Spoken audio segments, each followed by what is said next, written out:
So let's take this example using the rate equation. It reads, a motorcycle tour group planned to travel 68 miles between two towns in upstate New York. How long would the trip take if they averaged 17 miles per hour for the trip? Now recall that the rate equation is R is equal to D over T. Or you can think of it as speed is usually in miles per hour, distance over time.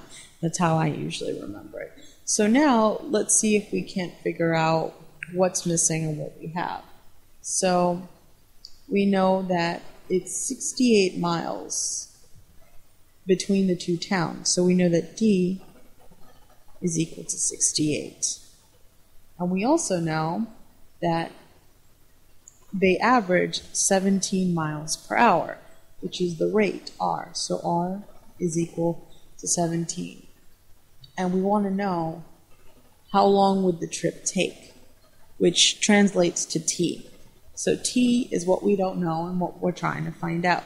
So now replacing these variables, these values into the equation, we get that 17 is equal to 68 over T.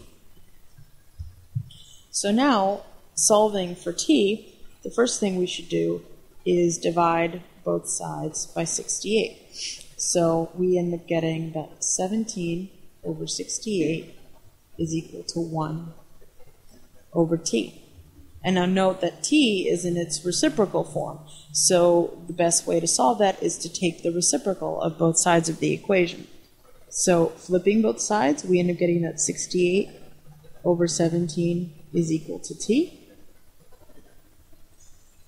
And thus simplifying, we know that T is equal to 4. So the trip